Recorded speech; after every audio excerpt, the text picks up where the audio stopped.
none yo nka nari nyizeyeho ubwitonzi maze kwizera ubwitonzi niho yafashe nanone nanjye irongera irasabiza ibingaritse hasi ibiti niko byahubutse ku rusenge mba nikubise hasi maze kwikubita hasi bya biti biraza byikubita ku mugongo ndagandagurika mara nk'isaha ndaho hasi ku yinuza ku butaka uwo twafatanyaga kubaza abonye bimeze gutyo niho yagize ubwoba ari rukajya gutabaza nibwo nageze ku rusenge rwa rusenge nanone rurongera rurahubuka rumaze guhubuka nanone cya kibindi nanone kirongera gikubita kuri wa mugongo. Ndabasuje mu izina rya Yesu Kristo, nitwa Koranumwete Theophile, ndi umukristo.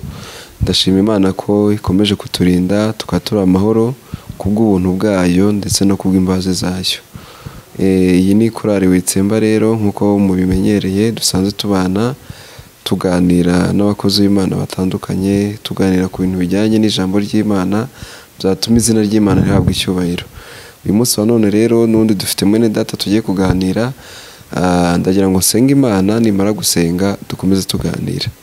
Turagushimiye mwami Imana yacu, tugushimiye ko ukomeje kubana natwe no kuturinda tukatura amahoro, izina ryawe rihabwa icyubahiro. Turakwinginze ngo muri uyu mwanya ubane natwe tugire neza, ntabari twebwe ahubwo ubushake bwawe bugaragara ahantu. Byose tubisabye twizeye mu izina rya Yesu, amen. Turakwakiriye rero, hano ni kuri Witsemba kwaya cyangwa se korali Witsemba, turabakiriye mutwibwire. Murakoze, nitwa Muzemeshi Karaveri, nkaba mbarizwa mu itorero rya DPR Gasovu, nkaba ndi umuririmbyi wa korali Witsemba. Yego, uravuze uti hari ubuhamya ushaka gutanga uyu munsi wa none kugira ngo ufashe n'abandi bari mu rugendo. Yego, turabakiriye rero, mukomeze mutuganirira. Mwakijwe mute? Mu gukizwa kwanjye twabyirutse dufite ba data na ba mama, mbo bahogera inzoga, bahogorora abana tukanywa, mbo tugakora ibyo twishakiye. Bigeze igihe, habaho igihe cyo kumva umuntu ashaka kujya mu nzu y'Imana ngo ububata bw'ibyaha bukurwemo. Nibwo nigiye umubatizo, maze kwigira umubatizo ndabatizwa, maze kubatizwa nihana bya bisindisha, Imana ingirira ubuntu ndabireka. Aha, uravuze ngo waje kugira igitekerezo cyo kujya mu nzu y'Imana. Tugira abantu benshi cyane batajya batekereza ibintu. Weho ni igiki cyaguteye gutekereza ngo ujye mu nzu y'Imana? Ikintu cyane kujya mu nzu y'Imana, nari njyamye numva umwuka wera arikunda rikambwira ko ngomba kujya mu nzu y'Imana nkareka iby'inzira mbi. Nibwo numvise iryo jwi ry'Imana mpita njyumvira njya mu nzu y'Imana. Yego. Aha, uba wumviye iryo jwi rero ujya mu nzu y'Imana. Umaze kugerayo byagenze gute? Maze kujyayo, nagezeyo sanga abakirisitu bari muri urwo rusengero ari abantu bameze neza, bakeye mu maso, ariko none nakurikiza uko twebwe twari tumeze turi mu bubata bw'ibyaha, sanga dusa nk'abantu bacupiye. Nibwo nagize ishyaka ryiza, numva nanjye nakurikira ubwoko bw'Imana. Aha, hari umuririmbyi waririmbye aravuga ngo akagasura dufite ni Yesu. Nuvuga ngo wageze mu rusengero usanga abantu bariyo bakeye bameze neza ugereranyije no kumwe muri. Aha, tubwire neza rero, ubwo bishatse kuvuga ngo abantu batari bagera muri Yesu baracupiye. Umva nta suku bagira rwose, n'imyenda yabo bambara usanga nta suku bagira yo kuyimesa. Yego, ngo komeza utubwira noneho. Noneho maze kujya mu nzu y'Imana, mbonye ubwo bwiza buri mu rusengero bw'abakirisitu barimo, numvise mfite ishyaka cyane nanjye ryo gukurikira inzira y'Imana. Hashije nk'umwaka nanjye nigira umubatizo, maze kubatizwa nanjye nkajya ngenda ndeba ibyiza bibera mu rusengero, nibwo nanjye nahise saba njya muri korali maze kubatizwa nanjye fatanya na bagenzi banjye umurimo w'Imana. Maze gufatanya nabo umurimo w'Imana twarakomeje nyine tubana neza, tukajya tugenda tujya gufasha bagenzi bacu baruhijwe n'intuza n'uburwayi, abandi bari mu bitaro. Umuntu yaba afite ikibazo cyo kujya kumufasha guhinga, tukajya gufasha abakeneye gufashwa. Nuko noneho nanjye ngeze mu muryango wa gikirisitu mbona ni ibintu binejeje. None ndararikira bagenzi banjye baba batari binjira mu nzu y'Imana bagira ishyaka ryo kwinjira mu nzu y'Imana, kuko mu nzu y'Imana habamo ibintu byiza cyane. Icyanteye umunezero nuko byageze igihe ngwara indwara yo mu nda, nkajya ndibwa mu nda buri munsi, ariko maze kumenya ko Imana ikiza, nibwo nagiye ku mukozi w'Imana arasengera. Maze kuwusengera uburwayi bwaroroshye, bumaze koroha numva ndatekanye rwose, ndatuje.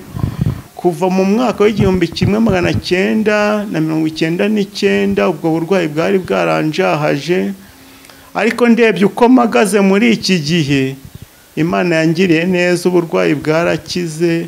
Ibyo ndashima Imana kuko Imana ari umukozi w'umuhanga.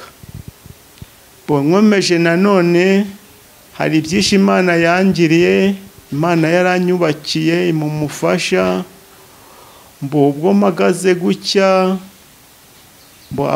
mfite umudamu n'abana, ibyo nabyo nabishimira Imana kuko Imana yangiriye neza. Hari benshi baheze mu bubata bw'ibyaha, aho kugira bubake ingo zabo ugasanga inzoga, ubusambanyi n'ibindi byaha bisa bityo byarabahindanyije, ugasanga ingo zabo zarahindanye. Ariko ngiye icyo shimiye Imana ni uko umufasha Imana yamaye, tubanye neza, n'imbuto Imana yamaye nazo tubanye neza. Ibyo nabyo nabishimira Imana kuko Imana ari umukozi w'umuhanga.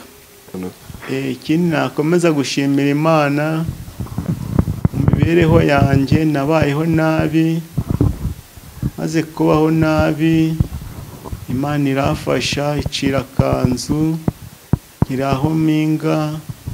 Noneho maze guhinga Imana irafasha, nkabona ibitunga umuryango wanjye. Ibyo nabishimira Imana. Ikindi cyane nashimira Imana, ndi umugabo, ariko ubwo nubwo ndi umugabo nahuye n'ikibazo cy'uburwayi, ndwara indwara y'umugongo. Maze kurwara indwara y'umugongo singira icyo nimarira, abandi bajya mu kazi njye nkajya niba ndi kugaragurika ku karago. Haboneka imishinga bitewe n'icyo kibazo cy'uburwayi bw'umugongo, nkabura uko nagenza. Ariko shimye Imana ko nubwo ntacyo nimariye, ariko hari igihe Imana inkingira, nkafata akazi nkagenda, wenda nkaba nafata isuka nkajya guhinga, nkabona umubyizi ndawucyuye, nabyo nawucyura nkashima Imana. Nkurikije uburwayi narwaye bw'umugongo, ni uburwayi buhambaye kuko umugongo nkurikije uko navunitse inshuro 8 ku mugongo. Mbere na mbere bitewe n'uko umuntu yari mu ubu buzima, hari yashaka akazi yakora, akareba uko yakwiteza imbere. Nize ibintu byo kujya kubaza, ngiye kubaza, igihe ndi kubaza ibiti niko byahubutse ku rusenge, mba nikubise hasi. Maze kwikubita hasi bya biti biraza byikubita ku mugongo, ndagandagurika mara nk'isaha ndaho hasi kuyinuza ku butaka. Uwo twafatanyaga kubaza abonye bimeze gutyo niwe yagize ubwoba ariruka ajya gutabaza, ati mugenzi wanjye twari dufatanyije arapfuye. Abantu barahageze, bamaze guhagera barebye uko meze, niho bahise bafata barandandata banjyana mu rugo. Maze kugera mu rugo njyama ahantu, none maze kuryama bitewe nuko nyine kera bazana umwunzi, bamaze kuzana umwunzi aranyunga, maze kunyunga nabyo imvune isa nk'iyoroha, maze koroha nanone biracyakomeza. Maze kugenda nanone sinzi uko nagize igihe ngera igihe cyo kugura agatungo. Maze kujya kugura agatungo bitewe nuko twororera mu biraro, niho nagiye kwahira mu mvura. Maze kwahira nikora ubwatsi, niho nanyereye ku ibuye riri mu byatsi naribonye, nabyo nanone nongera ngo bita wa mugongo kuri rya buye, nabyo bembera gutyo. Inshuro ya kabiri, ya gatatu nanone mbo bitewe nuko ya gatatu nibwo nagiye nanone ngeze mu rugo ndikumva ndikoroherwa. Umusaza dawe na mama niho bafashe ikibindi, ikibindi kinini cyane. Icyo kibindi bitewe nuko abakera nta miguri bari bafite aho bahunika, nibwo bafashe ibigori babishyiramo. Bamaze kubishyiramo niho babwiye ati mwana wanjye ni wowe uri hano, kandi imbuto dore duhinga rimwe mu mwaka, none fata ino mbuto uyishyire hano hejuru, igihe cyo guhinga nikigera tuzareba ko turebe ko twabona imbuto. Nibwo nageze ku rusenge, rwa rusenge nanone rurongera rurahubuka. Rumaze guhubuka nanone cya kibindi nanone kirongera gikubita kuri wa mugongo. Kirimo imbuto nyijyane hejuru ku rusenge. Ngeze ku rusenge niho nihaye gushyira ku rusenge, ibi biti byari bishaje. Numbaza ukuntu igitangaza Imana yakoze uko byagenze. Nabaye ndi kukurura cya kibindi, numva urusenge rwahubutse rwakuye hasi, nanjye ngenda hasi kinyuma bankubise umugongo nanone kuri bya bidafari byo hasi, umugongo gurongera gurariduka. Ya gatatu biracyakomeje nanone. Inshuro ya kane nibwo nagiye nanone ahantu, ngeze mu nzira, icyo gihe imvura yari yaguye cyane, ari imvura nyinshi cyane. Nibwo nagiye mba ndanyereye nanone, rwa rubavu rwavunitse nanone mba ndagiye nongeye nikubise hasi. Bibaye inshuro ya kane. Inshuro ya gatanu nibwo nagiye nanone nyina n'undi mwana, maze gukina n'undi mwana niho yanamye nanone afata umugeri awukubitira muri ya mvune. Aho kugira imvune yorohe, ahubwo bikagenda birushaho kunkomerera. Iyo siba ya gatanu. Bo ya gatandatu niho nagiye gutindurura ifumbire. Maze gutindura ifumbire, inka yari iri mu kiraro, none iyo nka nari nyizeyeho ubwitonzi. Maze kwizera ubwitonzi niho yafashe nanone nanjye irongera irasabiza, ibingaritse hasi, inkubita umugeri nanone mba ngoye hasi. None wa mugongo nakubise nanone mwite nanone nongera nkubitaho urubavu. Inshuro ya karindwi nibwo nanone nagiye nerekeje ahantu ari nimugoroba tugiye ku irondo.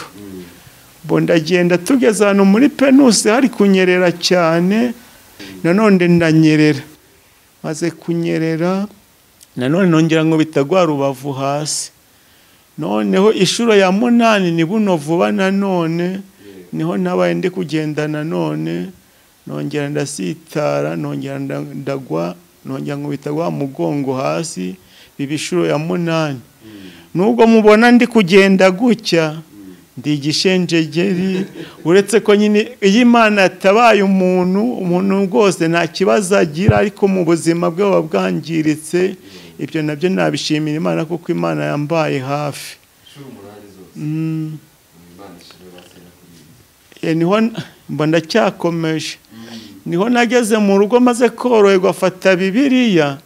Maze gufata Bibiliya niho narambuye hera mu Baroma ibice 14 ku murongo wa 7 havuga ngo nta muntu uriho kubwe, kandi n'umuntu nawe uzapfa, ahubwo umuntu apfa igihe cye kigeze.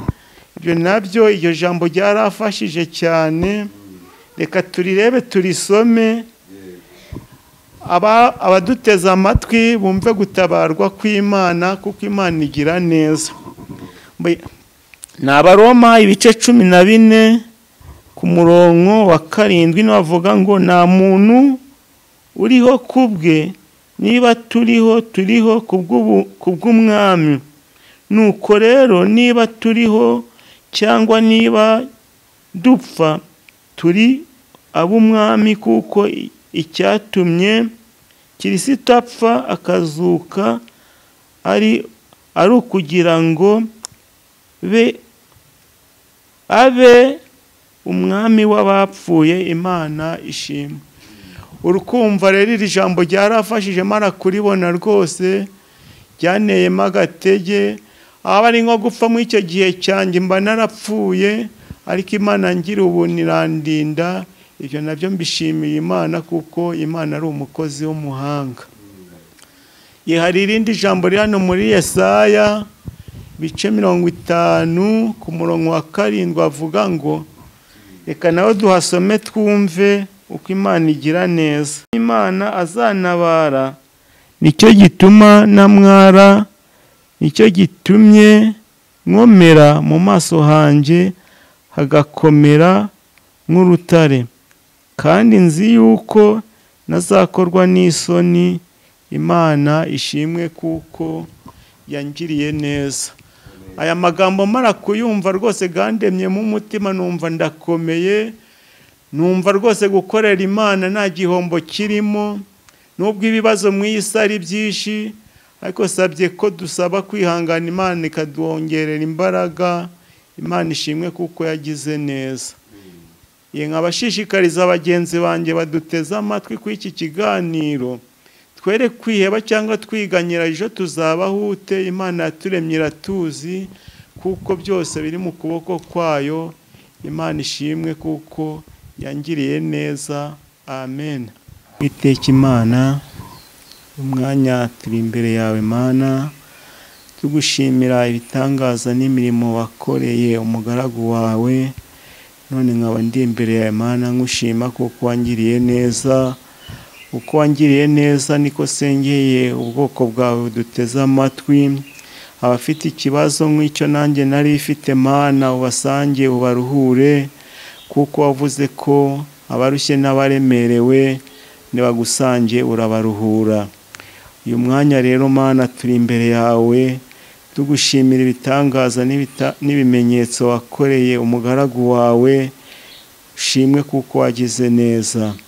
Kubw'iki cyifuzo ngize niko sengeye na bagenzi bacu baduteze amatwi, kugira ngo Mana ubahindukize, umuri mu byaha umugirire neza, nawe mu mutima kwanga ibyaha, kuko wavuze ngo kubaha Uwiteka nibwo bwenge, kandi uva mu byaha niko kujijuka.